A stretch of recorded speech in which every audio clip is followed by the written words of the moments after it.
Welcome to Reyans classes YouTube channel. आज आम नहीं आसु दशम परीक्षा मनुष्य हृत्पिंडर गठन और कार्य परीक्षा उपयोगी प्रश्न सभी जानापी भिडियोटी को स्किप नक संपूर्ण भाव में देखूँ। आमर एठारे 10th और +2 पिला कोचिंग दि जाए both online and offline. Dairy नक आसन देखा प्रश्न किपरि भाव में रही। मनुष्य हृत्पिंड बा हार्ट मनुष्य हृत्पिंड मनुष्यर बक्ष गह्वर मध्यस्थल दुई फुसफुस मझीरे और मध्य छदार उपरे सामान्य बाम को हृत्पिंड अवस्थित। पिला माने मनुष्यर बक्ष गह्वर बा थोरासिक कैविटी जो रही बक्ष गह्वर बा थोरासिक कैविटी मध्य हृत्पिंड फुसफुस परि गुरुत्वपूर्ण अंग रही भाइटाल ऑर्गन रही।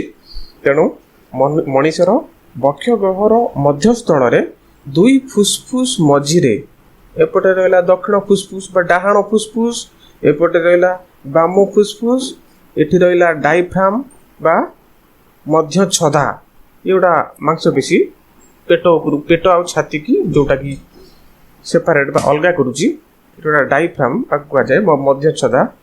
तेणु पिला माने मनुष्यर बक्ष गह्वर मध्यस्थल दुई फुसफुस मझीरे सामान्य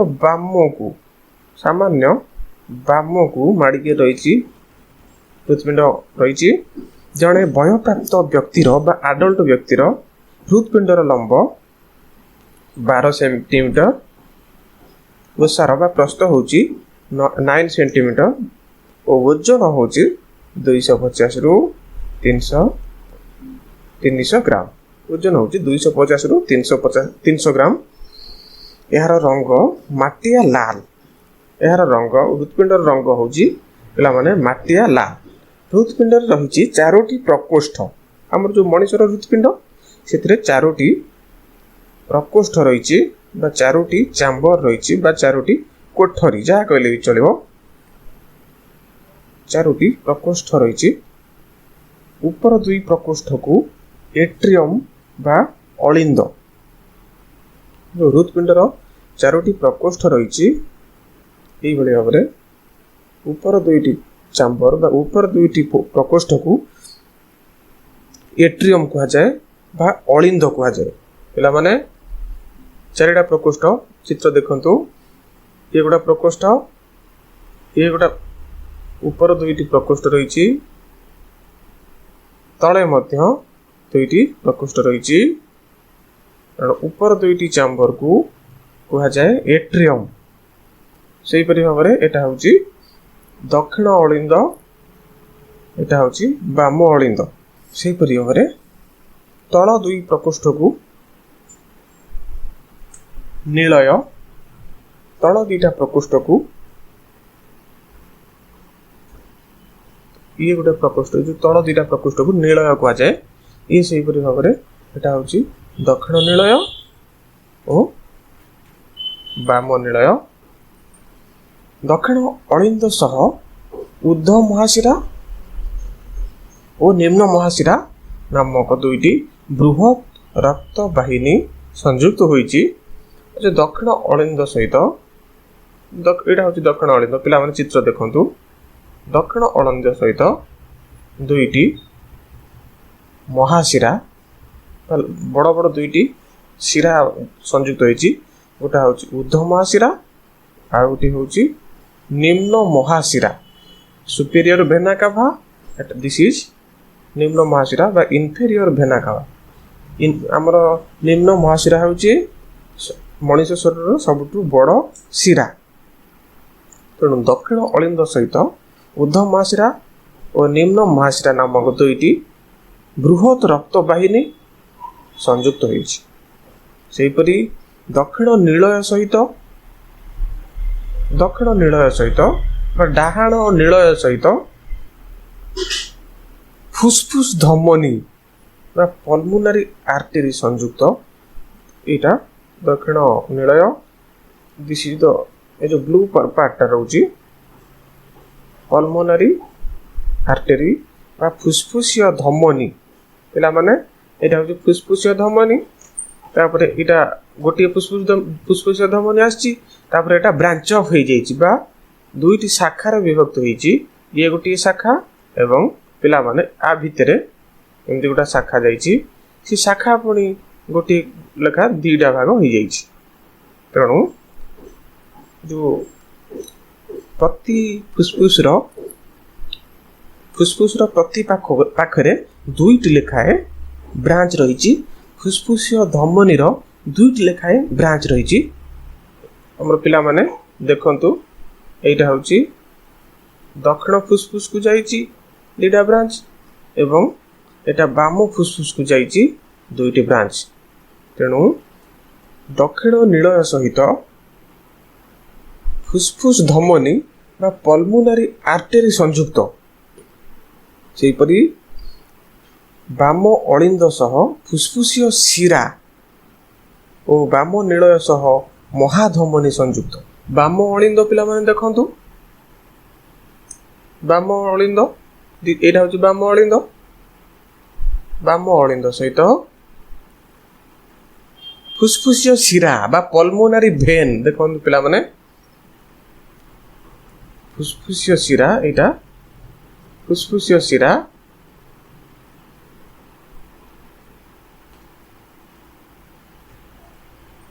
ये मतलब फुसफुसीय शिरा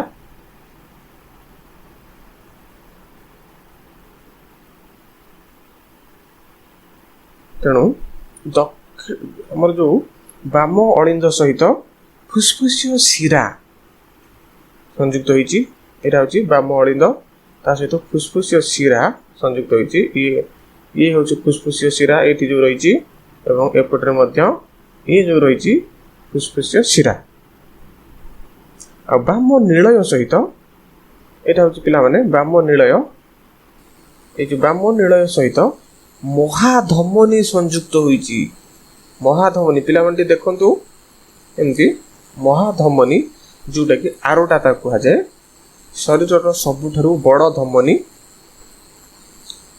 एटा एटु आरंभ होइछि पिला माने जो माटिया कलर अंश को देखंतु एम जाई महाधमनीटा एटा होछि महाधमनी जार दैर्घ्य प्राय 1 फुट एवं व्यास बा महाधमनी रो व्यास मैक्सिमम 1 इंच पर्यंत होई थाई पारे एटा होछि महाधमनी तापर ब्रांच ऑफ होइछि एवं विभिन्न धमनी विभक्त होइछि ता सहित धमनी विभक्त होई रक्त कोशिका रे विभक्त होइछि पिला माने एटा चला हृदपिंडर गठन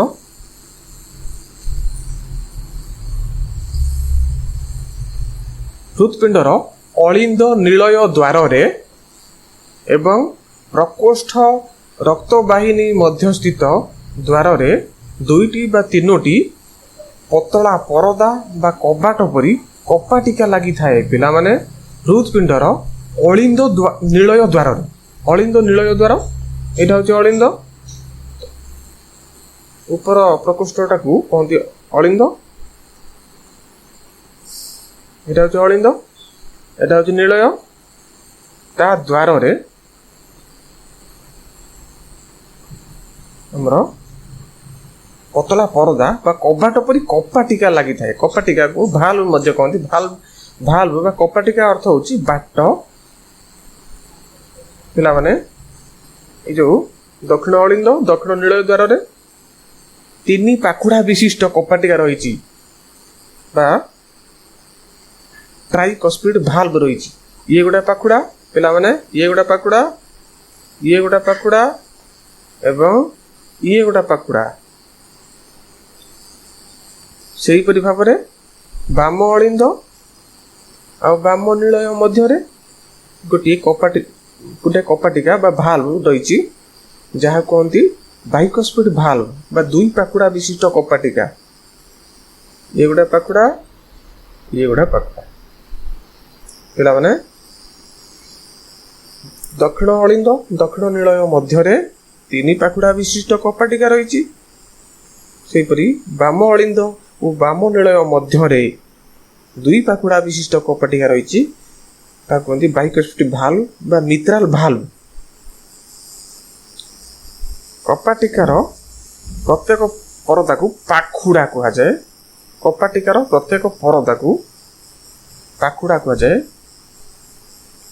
ଏଠି 3 ପାଖୁଡ଼ା ବିଶିଷ୍ଟ କପାଟିକା, ଏହା ହେଉଛି 2 ପାଖୁଡ଼ା ବିଶିଷ୍ଟ କପାଟିକା। ଦକ୍ଷିଣ ଅଳିନ୍ଦ ଓ ଦକ୍ଷିଣ ନୀଳୟ ଦ୍ୱାରରେ 3 ପାଖୁଡ଼ା ବିଶିଷ୍ଟ କପାଟିକା ଏବଂ ବାମ ଅଳିନ୍ଦ ଓ ବାମ ନୀଳୟ ଭିତରେ 2 ପାଖୁଡ଼ା ବିଶିଷ୍ଟ କପାଟିକା ରହିଥାଏ। ନୀଳୟ ଓ ରକ୍ତବାହିନୀ ମଧ୍ୟସ୍ଥିତ କପାଟିକାକୁ ଅର୍ଦ୍ଧଚନ୍ଦ୍ରାକୃତି କପାଟିକା କୁହାଯାଏ। ପିଲାମାନେ ଆମର ନୀଳୟ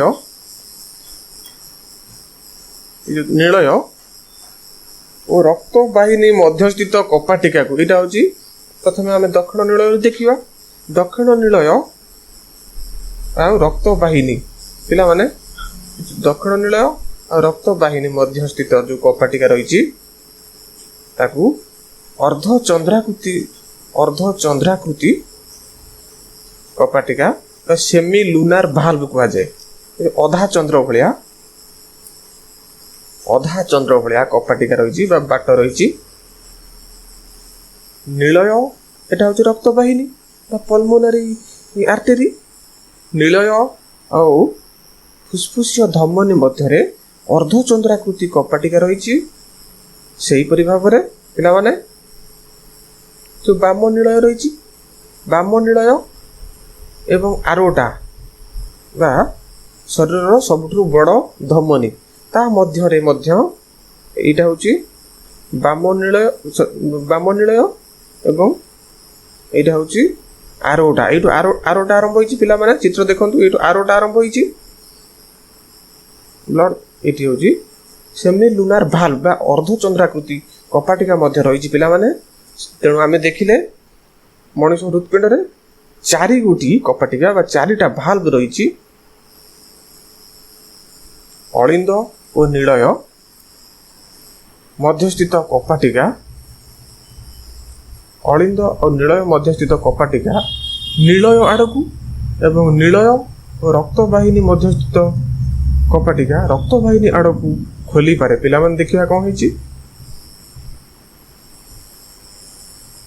ଅଳିନ୍ଦ ଓ ନୀଳୟ ମଧ୍ୟସ୍ଥିତ କପାଟିକା ନୀଳୟ ଆଡ଼କୁ, ଏଇଟା ହେଉଛି ଅଳିନ୍ଦ, ଏଇଟା ହେଉଛି ଅଳିନ୍ଦ, ଏଇଟା ହେଉଛି ନୀଳୟ। ତା ମଝିରେ ଯେଉଁ କପାଟିକା ରହିଛି ବା ଭାଲ୍ଭ ବା ବାଟ ରହିଛି ସେଇଟା ନୀଳୟ ଆଡ଼କୁ ଖୋଲେ। ପିଲାମାନେ ଅଳିନ୍ଦ ଆଉ ନୀଳୟ ଦ୍ୱାରରେ ଯେଉଁ କପାଟିକା ରହିଛି ବା ବାଟ ରହିଛି ତାହା ନୀଳୟ ଆଡ଼କୁ ଖୋଲେ। ଏଠି ମଧ୍ୟ ଅଳିନ୍ଦ ଆଉ ନୀଳୟ ଦ୍ୱାରରେ ଯେଉଁ କପାଟିକା ରହିଛି ତାହା ନୀଳୟ ଆଡ଼କୁ ଖୋଲେ। ଓ ନୀଳୟ ଓ ରକ୍ତବାହିନୀ ମଧ୍ୟସ୍ଥିତ କପାଟିକା, ପିଲାମାନେ ଏ ଯେଉଁ ନୀଳୟ ଆଉ ରକ୍ତବାହିନୀ ମଧ୍ୟରେ ଯେଉଁ କପାଟିକା ରହିଛି ତାହା ରକ୍ତବାହିନୀ ଆଡ଼କୁ ଖୋଲେ। ତାମାନେ ୱାନ୍ସ ରକ୍ତ ଅଳିନ୍ଦରୁ ନୀଳୟକୁ ପ୍ରବାହିତ ହେଇସାରିଲା ପରେ କପାଟିକାଟି ବନ୍ଦ ହେଇଯାଏ। ଯେତେବେଳେ ରକ୍ତଟା ଅଳିନ୍ଦରୁ ନୀଳୟକୁ ପ୍ରବାହିତ ହେଇସାରୁଛି ଏଇ ଯେଉଁ କପାଟିକାଟା ବନ୍ଦ ହେଇଯାଏ। ସେହିପରି ଭାବରେ ଯେତେବେଳେ ରକ୍ତ ନୀଳୟରୁ ରକ୍ତବାହିନୀ ମଧ୍ୟ ଦେଇ ପ୍ରବାହିତ ହୁଏ ଏ ଯେଉଁ ଅର୍ଦ୍ଧଚନ୍ଦ୍ରାକୃତି କପାଟିକାଟି ବନ୍ଦ ହେଇଯାଏ। ନହେଲେ ରକ୍ତଟା ପୁଣି ପଛକୁ ଆସିବ। ତେଣୁ ୱାନ୍ସ ଅଳିନ୍ଦରୁ ନୀଳୟକୁ ରକ୍ତ ପ୍ରବାହିତ ହେଲା ପରେ ଏବଂ ନୀଳୟରୁ ରକ୍ତବାହିନୀ ମଧ୍ୟରେ ରକ୍ତ ପ୍ରବାହିତ ହେଲା ପରେ କପାଟିକାଟି କରେସ୍ପଣ୍ଡିଂ କପାଟିକାଟି ବନ୍ଦ ହେଇଯାଏ। ତେଣୁ ରକ୍ତ କେବଳ ଗୋଟିଏ ଦିଗରେ ପ୍ରବାହିତ ହୋଇଥାଏ। ପିଲାମାନେ ରକ୍ତ କେବଳ ଗୋଟିଏ ଦିଗରେ ପ୍ରବାହିତ ହୋଇଥାଏ। ଯେହେତୁ ଅଳିନ୍ଦ ନୀଳୟ ଦ୍ୱାରରେ ଯେଉଁ କପାଟିକା ରହିଛି ଅଳିନ୍ଦରୁ ନୀଳୟକୁ ରକ୍ତ ପ୍ରବାହିତ ହେଲା ପରେ କପାଟିକାଟି ବନ୍ଦ ହେଇଯାଉଛି। ତେଣୁ ରକ୍ତ କେବଳ ଗୋଟିଏ ଦିଗକୁ ପ୍ରବାହିତ ହେଉଛି, ଆଉ ପଛକୁ ବ୍ୟାକୱାର୍ଡ଼ ଫ୍ଲୋ ହେଇପାରୁନାହିଁ। ସେହିପରି ଭାବରେ ନୀଳୟ ଆଉ ରକ୍ତବାହିନୀ ମଧ୍ୟସ୍ଥିତ କପାଟିକା ମଧ୍ୟ ବନ୍ଦ ହେଇଯାଏ ଯେତେବେଳେ ନୀଳୟରୁ ରକ୍ତବାହିନୀ ମଧ୍ୟରେ ରକ୍ତ ପ୍ରବାହିତ ହୋଇସାରେ, ଯାହାଫଳରେ ରକ୍ତ ଆଉ ବ୍ୟାକୱାର୍ଡ଼ ମୁଭମେଣ୍ଟ ବା ଡାଉନୱାର୍ଡ଼ ମୁଭମେଣ୍ଟ ହୁଏ ନାହିଁ। କପାଟିକା ବନ୍ଦ ହୋଇଗଲେ ରକ୍ତ ସେହି ବାଟରେ ପଛକୁ ଫେରିପାରେ ନାହିଁ। ହୃତ୍ପିଣ୍ଡର 4ଟି ପ୍ରକୋଷ୍ଠ ମଧ୍ୟରୁ ବାମ ନୀଳୟ ଅଧିକ ଦକ୍ଷ ମାନେ ଏଫିସିଏଣ୍ଟ ଓ ଏହାର ପ୍ରାଚୀର ଅଧିକ ମୋଟା, କାରଣ ବାମ ପଟ ନୀଳୟର ସଂକୋଚନ ହେଲେ ଅମ୍ଳଜାନ ଯୁକ୍ତ ରକ୍ତ ମହାଧମନୀ ମଧ୍ୟ ଦେଇ ଶରୀରର ବିଭିନ୍ନ ଅଙ୍ଗକୁ ଯାଇଥାଏ। ପିଲାମାନେ ହୃତ୍ପିଣ୍ଡର 4ଟି ପ୍ରକୋଷ୍ଠ ମଧ୍ୟରୁ ଭେରି ଇମ୍ପୋର୍ଟାଣ୍ଟ କ୍ୱେଶ୍ଚିନ୍ ପରୀକ୍ଷାରେ ପଡ଼ିବ। ହୃତ୍ପିଣ୍ଡର 4ଟି ପ୍ରକୋଷ୍ଠ ମଧ୍ୟରୁ ଯେଉଁ 4ଟି ପ୍ରକୋଷ୍ଠ ରହିଲେ ବାମ ଅଳିନ୍ଦ ବାମ ନିଳୟ ଓ ଦକ୍ଷିଣ ଅଳିନ୍ଦ ଦକ୍ଷିଣ ନିଳୟ, ଯେଉଁ 4ଟି ପ୍ରକୋଷ୍ଠ ମଧ୍ୟରୁ ବାମ ନିଳୟ ଅଧିକ ଦକ୍ଷ। ଏ ଯେଉଁ ବାମ ନିଳୟଟା ପିଲାମାନେ ଦେଖନ୍ତୁ ଚିତ୍ରରେ, ବାମ ନିଳୟଟା ଅଧିକ ଦକ୍ଷ ଓ ଏହାର ପ୍ରାଚୀର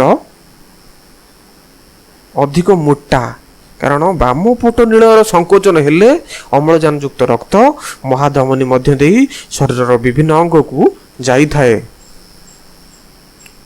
ଏ ଯେଉଁ ବାମ ପଟ ନିଳୟର ସଂକୋଚନ ହେଲେ ଯାଇକରି ଯେତେବେଳେ କଣ୍ଟ୍ରାକ୍ସନ୍ ହେଉଛି ସେତେବେଳେ ବ୍ଲଡ଼ କ'ଣ କରୁଛି ନା ମହାଧମନୀ ଦେଇକରି ଶରୀରର ସବୁ ଜାଗାକୁ ରକ୍ତ ବା ଅମ୍ଳଜାନ ଯୁକ୍ତ ରକ୍ତ ଯାଇଥାଏ। ଡାହାଣ ପଟ ନିଳୟର ସଂକୋଚନ ଫଳରେ ଅମ୍ଳଜାନ ବିହୀନ ରକ୍ତ ଫୁସ୍ଫୁସ୍ ଧମନୀ ଦେଇ ଫୁସ୍ଫୁସ୍କୁ ଯାଏ। ପିଲାମାନେ ଏ ଯେଉଁ ବାମ ପଟ ନିଳୟ, ଏଇଟା ହେଉଛି ବାମ ପଟ ନିଳୟ, ଚିତ୍ରକୁ ଦେଖନ୍ତୁ। ବାମ ପଟ ନିଳୟର ସଂକୋଚନ ହେଲେ ବା କଣ୍ଟ୍ରାକ୍ସନ୍ ହେଲେ ଅମ୍ଳଜାନ ବିହୀନ ରକ୍ତ ଡିଅକ୍ସିନେଟେଡ୍ ବ୍ଲଡ଼ ବା ଅଙ୍ଗାରକାମ୍ଳ ଯୁକ୍ତ ରକ୍ତ ଫୁସ୍ଫୁସ୍ ଧମନୀ ଦେଇ ପିଲାମାନେ ଯେଉଁ ବାମ ପଟ ଦକ୍ଷିଣ ପଟ ନିଳୟ ତା ସହିତ ଫୁସ୍ଫୁସିୟ ଧମନୀ ସଂଯୁକ୍ତ ହୋଇଛି। ତେଣୁ ଦକ୍ଷିଣ ପଟ ନିଳୟର ସଂକୋଚନ ଫଳରେ ବା ଦକ୍ଷିଣ ପଟ ନିଳୟର ସଂକୋଚନ ହେବା ଫଳରେ ରକ୍ତ ଫୁସ୍ଫୁସିୟ ଧମନୀ ଦେଇ ଫୁସ୍ଫୁସ୍ରେ ପହଞ୍ଚିଥାଏ। ଏଇଟା ଫୁସ୍ଫୁସ୍ ପର୍ଯ୍ୟନ୍ତ ଯାଇଛି।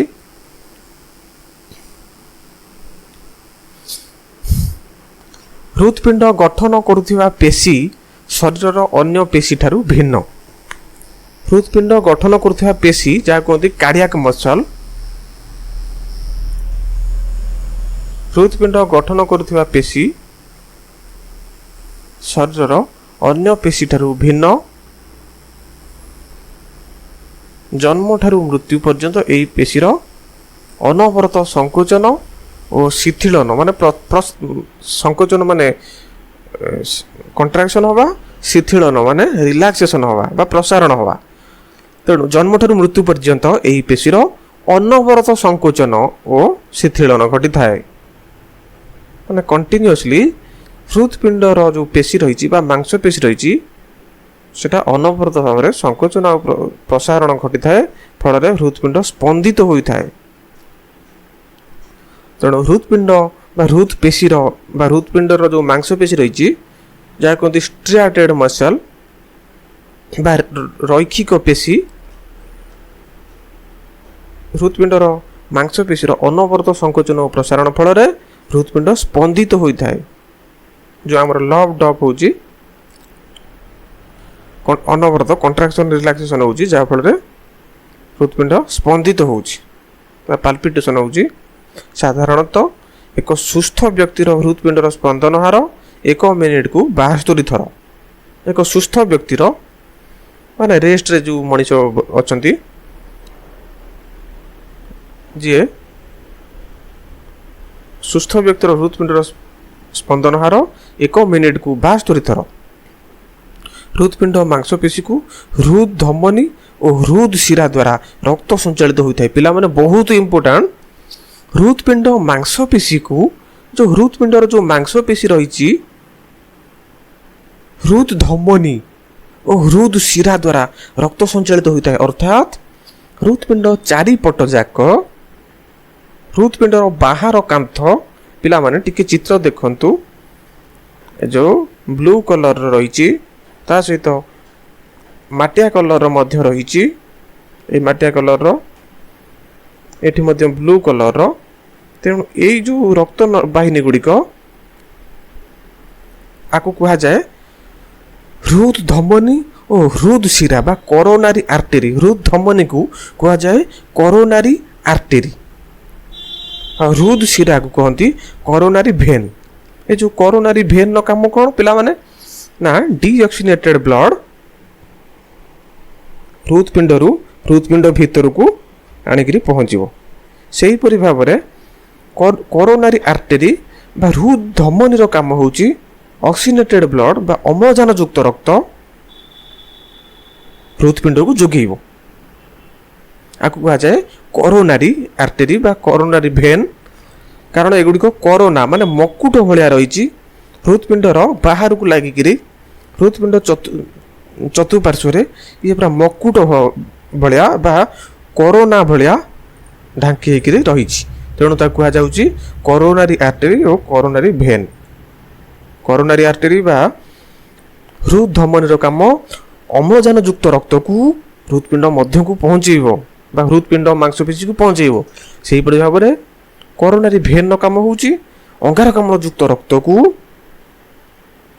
हृदपिंड मांसपेशी को बा हृदपिंड मध्य को पहुँचेब पिला माने मनीष तथा अन्य स्तन्यपायी और पक्षी मानक हृदपिंड चारि प्रकोष्ठ विशिष्ट होइथिबारु एमानकर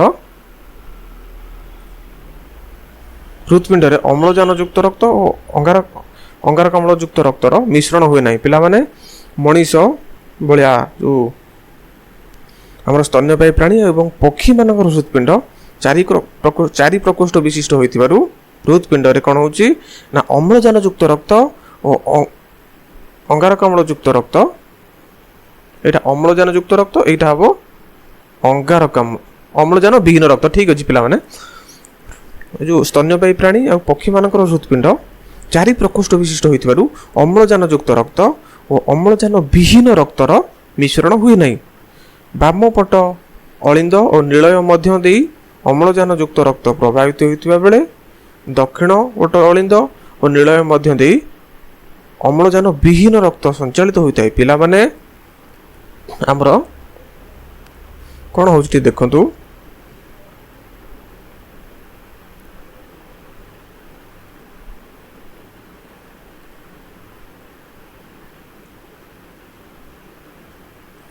आमर जो आमर ऊर्ध्व महाशिरा निम्न महाशिरा मध्य दे रक्त प्रथमे दक्षिण अलिंद को आसे दक्षिण अलिंद को आसी सारा पर तीन पाखुड़ा विशिष्ट कपाटिका मध्य दे दक्षिण नीलय को आसे दक्षिण नीलयर संकोचन हेले रक्त कौन करिवो ना दक्षिण नीलय रु फुसफुसिया धमनी देकरी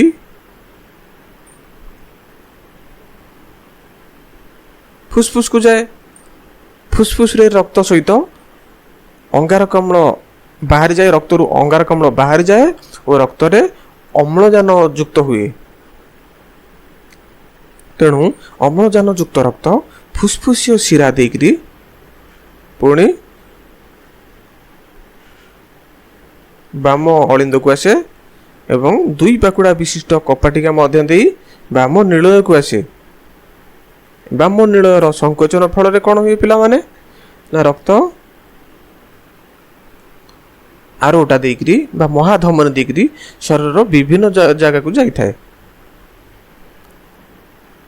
तेणु पिला ये प्रश्न आसुथिबो जो अंगारकाम्ल युक्त रक्तटा मूलरू कोठू आसिला हमर जो शोषण प्रक्रिया रे आमे जो खाद्यटा खाइजु सेटा शोषण प्रक्रिया रे भांगिकिरी आमे शक्ति पाउचु हमर C6H12O6 हमर एटा शर्करा जातीय खाद्य 6O2 मिसिले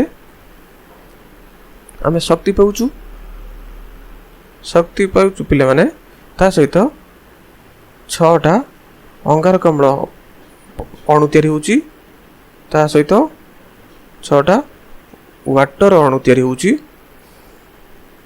तेणु गोटे ग्लुकोज अणु अम्लजान सहित जारण घटी गोटे ग्लुकोज अणुर अम्लजान सहित जारण घटी बा 6टी अम्लजान अणु सहित जारण घटी आमे शक्ति पाइबा सहित 6टी अंगारकाम्ल अणु एवं 6टी जल अणु पाउचु से जो जल अणुटा सेल मध्य इंटरस्टिशियल सेल मध्य रोची किछि आमे लाल आकार झाड़ आकार मध्य बाहरुची ता सहित जो अंगारकाम्लटा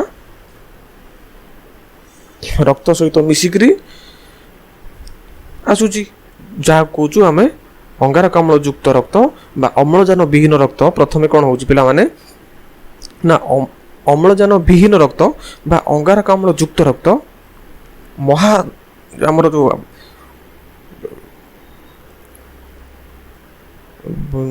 बड़ बड़ शिरा दीटा अच्छी अंगारकाम्ल युक्त रक्त जो सुपेरियर भेना कावा और इनफेरियर भेना कावा मध्य दे ऊर्ध महाशिरा और निम्न महाशिरा मध्य दे बाम अलिंद को आसला तापर तीन पाखुड़ा विशिष्ट कपटिया दे बाम निर्णय को तापर फुसफुसिया धमनी देकरी फुसफुस को गला आमे जो प्रश्वास रे जो अम्लजान नहीं थबु प्रश्वास रे ताहा nostril nasal cavity pharynx larynx trachea bronchi bronchial alveoli देकरी फुसफुस रे पहुंचला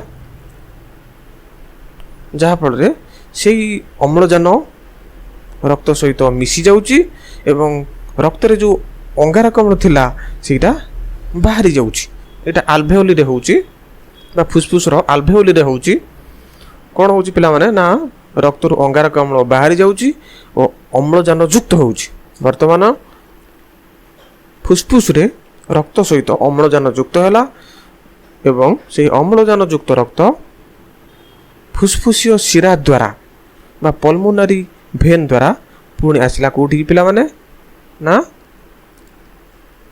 बाम अलिंद को आसला एवं दुई पाखुड़ा विशिष्ट कपाटिका बा मित्राल भाल्व देकरी बाम निलय को आसला जहाँ एवं बाम निलयर संकोचन घटिले रक्त बा अम्लजान युक्त रक्त आरोटा बा शरीर सबुठ बड़ धमनी बा महाधमनी देकरी रक्त विभिन्न धमन ने प्रवेश करे एवं शरीर सबु जगह को जाई थाए जहाँ फल आम अम्लजान युक्त रक्त पाइबा सहित आमर प्रत्येक कोष मध्य अम्लजान युक्त रक्त पाई थाए कारण आम जो रेस्पिरेशन श्वसन प्रक्रिया रे जो अम्लजान नौचु से अम्लजान रक्त माध्यम रे बा रक्त द्वारा शरीर प्रत्येक कोष पाखक पहुँचुची कोष रे जो माइटोकॉन्ड्रिया रही सेठारे कोशीय शोषण बा सेलुलार रेस्पिरेशन होउची आमे मध्य रेस्पिरेशन करूचु कोष मध्य रेस्पिरेशन करूची शरीर कोनोसी अंग को थरे रक्त पहुँचला बेले को